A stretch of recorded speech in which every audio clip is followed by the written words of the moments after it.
Parfois, ce qui n'est pas dit pèse plus lourd que n'importe quel mot. Et dans le monde de l'esprit, le silence parle aussi. Il parle quand une vérité est gardée sous clé. Il parle quand une âme se tait après avoir crié longtemps de l'intérieur. Et c'est dans ce silence dense, épais, presque invisible, que de nombreuses vérités sur le spiritisme ont été peu à peu étouffées, non pas par crainte des esprits, non pas par ordre divin, mais par fragilité humaine. Allan Kardec, cet homme calme qui écoutait les voix de l'au-delà, avec la sérénité de celui qui connaît la douleur de ce monde, n'a jamais cherché à créer une religion. Il cherchait des réponses, il cherchait du sens, il cherchait la paix, mais par-dessus tout, il cherchait la vérité, même si cette vérité faisait mal.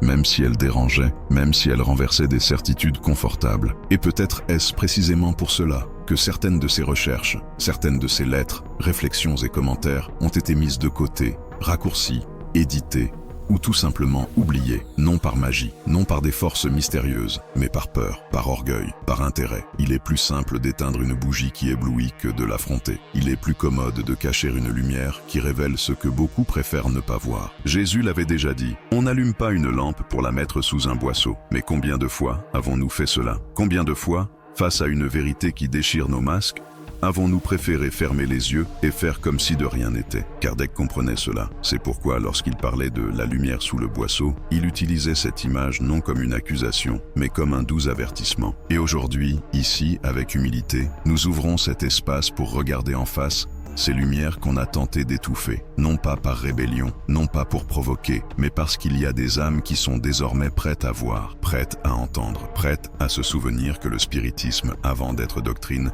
fut un appel de l'âme. Parmi les documents les moins connus, une ancienne bande sonore, aujourd'hui transcrite en témoignage écrit, rapportait l'expérience d'esprits considérés comme vertueux durant leur vie, qui, après la mort, endurait une souffrance profonde, silencieuse, intérieure, pas par punition, pas pour des fautes visibles, mais pour des culpabilités jamais exprimées, des regrets jamais avoués, des masques qui, parfois sans intention, avaient dissimulé une grande fragilité intérieure. Ce n'était pas l'enfer, c'était une leçon, mais une leçon douloureuse, comme celui qui découvre, au bout du chemin, qu'il a passé toute sa vie à faire semblant d'être heureux alors que son âme pleurait en silence. Ce témoignage a été caché, peut-être parce qu'il nous confronte à une vérité dérangeante. Il ne suffit pas de paraître bon, il faut être vrai. Et cette authenticité spirituelle ne s'achète pas avec des prières répétées, ni avec une image publique impeccable. Elle se construit dans l'intimité, quand personne ne regarde. Un autre fragment oublié traitait de la réincarnation compulsive. Ce terme, si peu abordé,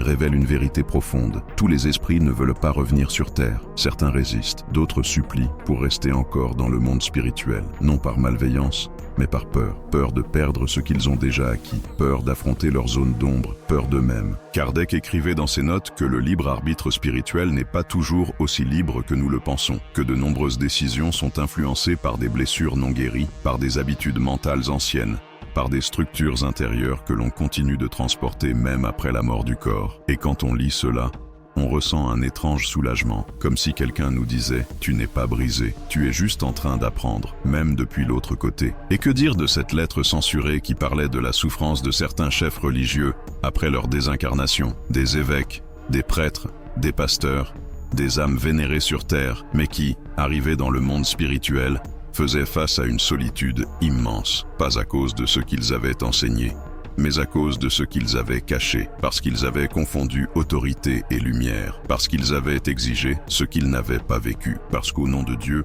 ils s'étaient parfois éloignés de l'amour. Ce témoignage a été censuré, il dérangeait, il révélait que l'élévation spirituelle ne vient ni des titres ni du pouvoir, que l'âme ne s'élève pas grâce au nombre de fidèles, mais par la qualité de l'amour vécu en silence. Chico Xavier, des décennies plus tard, confirmera ces récits. Dans ces lettres psychographiées, on trouve des prêtres qui pleurent, des guides religieux qui avouent leurs erreurs avec l'humilité que seule le souffrance peut façonner. Puis vient un autre témoignage, un enregistrement de la voix calme d'un continuateur de Kardec dans une petite conférence qui affirmait que le spiritisme était en train de perdre son essence en devenant une religion formelle. Il critiquait l'institutionnalisation, la transformation de l'étude en rituel, de la pensée libre en croyance rigide. Cet homme, avec une grande sérénité, rappelait que Kardec n'avait jamais voulu d'autel ni de rite, mais plutôt la réflexion, la transformation intérieure, que la doctrine reposait sur 3 piliers, la science, la philosophie et les conséquences morales. Pas sur des dogmes, pas sur des hiérarchies. Et pourtant, l'histoire a pris un autre chemin. Un autre document gardé en silence relatait des phénomènes médiumniques spontanés chez des enfants orphelins, dans des écoles, qui voyaient des esprits sans comprendre ce qui leur arrivait. Ils pleuraient la nuit, ils s'isolait. Certains étaient punis, d'autres ignorés. Ces épisodes avaient été notés avec inquiétude parce qu'ils montraient l'urgence de comprendre la médiumnité dès l'enfance, avec respect, avec science, avec douceur. Mais le monde n'était pas prêt. Et ce matériel a été dissimulé parce qu'il révélait notre peur, notre ignorance, notre négligence spirituelle. Ainsi, on continue de découvrir ce qui fut tu, comme ce fragment qui révélait que certaines questions posées lors des premières séances avec les esprits avaient été écartées, des questions complexes, des questions humaines, sur la sexualité, la politique, la pauvreté, des questions qui touchaient des fibres sensibles, qui défiaient les normes. Et même si les esprits supérieurs étaient prêts à répondre, certains hommes préféraient ne pas entendre. Le silence, encore une fois, a parlé plus fort que les mots. Puis vint l'un des récits les plus bouleversants, celui d'un esprit suicidé, resté anonyme. Il ne se présentait pas dans la terreur, mais avec une douleur humaine, reconnaissable. Il ne voulait pas mourir. Il voulait que la souffrance s'arrête. Il voulait être entendu. Il voulait que le monde soit un peu moins cruel avec les âmes sensibles. Ce témoignage a profondément touché Kardec. Il l'a poussé à revoir ses concepts,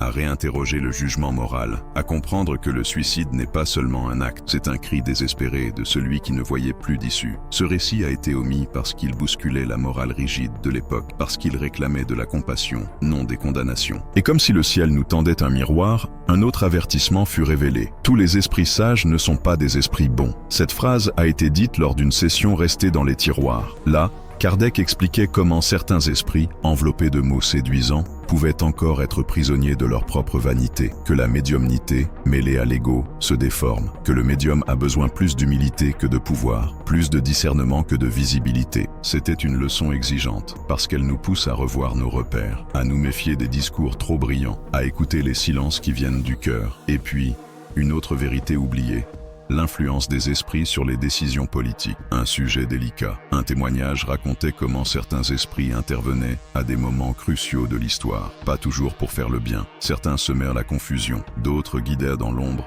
avec amour. Ce contenu fut censuré, par peur des représailles. Mais il portait un message essentiel. Le spiritisme ne doit appartenir à aucun parti. Ce n'est pas un outil idéologique, c'est une éthique de l'âme. Il doit rester libre pour rester lumière. Et enfin, une dernière perle oubliée, une métaphore profonde que Kardec avait écrite, mais que peu ont diffusée. Il disait que la foi aveugle est comme une canne fragile sur un sol glissant. Elle semble soutenir, mais elle ne tient pas. En revanche, la foi raisonnée, celle qui ressent, qui interroge avec amour, est comme un bâton solide qui guide, qui soutient, qui montre le chemin dans la brume. Cette phrase a été minimisée, parce que la foi aveugle est plus facile à contrôler. Mais Kardec insistait, ce qui libère dérange souvent. Et si tu es arrivé jusqu'ici, ce n'est pas par curiosité, c'est parce que quelque chose en toi est en train de s'éveiller, pas un simple désir de savoir, mais un appel profond, presque sacré, à comprendre la vie de l'intérieur, depuis l'âme. Parce qu'il y a des moments où l'âme ne se contente plus de ce qu'on lui dit, elle veut sentir, elle veut se souvenir, elle veut pouvoir regarder la mort et la vie,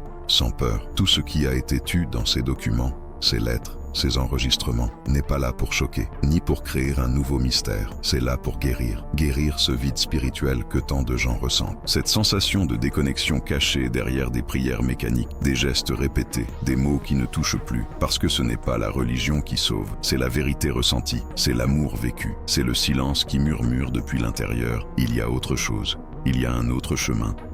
Et peut-être que la question n'est pas tant « Pourquoi ont-ils caché ces vérités ?» Peut-être que la question la plus essentielle est « Pourquoi continuons-nous à cacher ces vérités en nous-mêmes ? Pourquoi étouffons-nous nos propres intuitions ? Pourquoi ignorons-nous les rêves où un être cher vient nous serrer dans ses bras ? Pourquoi cachons-nous la larme qui tombe quand on sent une présence invisible dans la pièce ? Pourquoi préférons-nous croire que c'est notre imagination, alors que notre âme sait très bien que ce ne l'est pas ? Parce que ça fait mal, parce qu'en acceptant cela, tout change. La manière de vivre, la manière d'aimer, la manière de pardonner, la manière de lâcher prise. Allan Kardec n'a jamais voulu ériger un système fermé. Il a ouvert des portes. Il a invité à réfléchir, à douter, à revenir vers le cœur. Et pour cela, chaque vérité tue n'est pas un échec. Ce n'est qu'un silence temporaire. Car la vérité lorsqu'elle est lumière de l'âme, ne meurt pas. Elle attend simplement que nous soyons prêts à la voir sans crainte. Et toi, tu es prêt. Tu es prêt à comprendre que la souffrance après la mort n'est pas une punition, mais une continuité. Que le remords n'est pas une condamnation, mais un professeur. Que l'amour véritable ne s'éteint pas avec la distance entre les mondes. Tu es prêt à accepter que l'âme ne désire pas toujours se réincarner et que ce refus fait aussi partie de son apprentissage. Tu es prêt à voir que le pouvoir terrestre ne garantit pas l'évolution spirituelle, que c'est l'humilité silencieuse,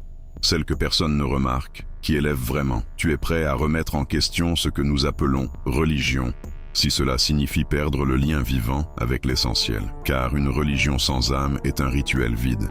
Et toi, tu recherches l'âme. Tu es prêt à considérer l'enfance comme un territoire sacré, où la médiumnité n'est pas une malédiction, mais une porte sensible qu'il faut ouvrir avec science et tendresse. Tu es prêt à poser de nouveau les questions que l'on avait interdites, parce que tu n'as plus peur des réponses. Tu es prêt à accueillir la douleur de celui qui est parti sans être compris, à regarder le suicidé avec compassion, à lui dire « Je te vois ». Je t'entends, je te comprends. Tu es prêt à ne plus te laisser tromper par des paroles trop jolies, à sentir quand un esprit parle depuis l'amour et quand il parle seulement depuis l'ego. Tu es prêt à ne pas te laisser manipuler par des voix invisibles, mais tu es aussi prêt à reconnaître que ces voix existent. Tu es prêt à discerner et surtout, tu es prêt à lâcher la foi aveugle, à prendre entre tes mains cette foi raisonnée qui n'annule pas l'émotion, mais l'accompagne, qui n'écarte pas le cœur, mais lui donne une direction. Parce que oui, la bougie peut bien être allumée, mais si tu gardes les yeux fermés par peur, tu ne verras jamais sa lumière. Et maintenant, peut-être que la vraie question ne porte plus sur Kardec, ni sur les documents, ni sur ce qui a été tu. La vraie question est, quelle vérité es-tu en train de taire en toi? Quels souvenirs préfères-tu ne pas toucher parce qu'ils font encore mal? Quelles intuitions nies-tu parce qu'elles changeraient tout? Quelles émotions caches-tu par peur d'être vulnérable? Et plus encore, quelles parties de toi sont prêtes à se réveiller? Parce que la vérité n'est pas une idée, c'est une présence, une graine qui germe quand l'âme s'ouvre, quand le deuil devient compassion, quand la foi cesse d'être promesse pour devenir certitude douce, comme une brise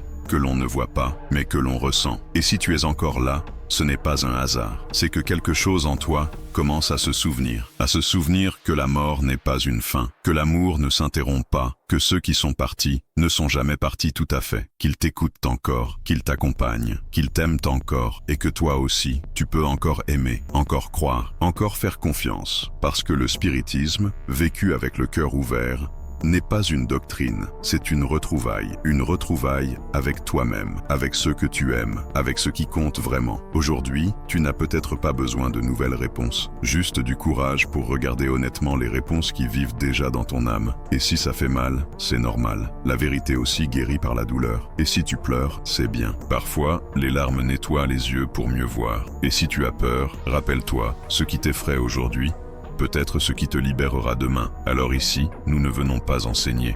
Nous venons simplement rappeler que tu sais déjà, que ton âme sait déjà, qu'il te suffit de te donner la permission de le ressentir. Alors dis-moi, quelle vérité es-tu prêt à embrasser aujourd'hui? Celle que tu n'es pas seul, celle que l'amour continue, celle que la mort n'est qu'un changement de direction. Et si cette question t'a touché, respire, fais silence, laisse la réponse venir, pas comme une voix, mais comme une paix. Car peut-être que ce dont ton âme avait besoin aujourd'hui, ce n'était pas d'une information de plus, c'était de ce moment, de cette pause, de cette compagnie. Et si cette voix t'a accompagné jusqu'ici, ce n'était peut-être pas seulement une voix, c'était peut-être ton âme qui te parlait à travers ces mots. Aujourd'hui, juste pour aujourd'hui, laisse ton âme se reposer dans cette vérité. Et si tu sens que ces paroles t'ont touché d'une manière ou d'une autre, abonne-toi, pas parce que ceci est une chaîne de plus, mais parce qu'ici, chaque mot est un pont, une retrouvaille, une prière sans temple, parce que tu n'es pas seul.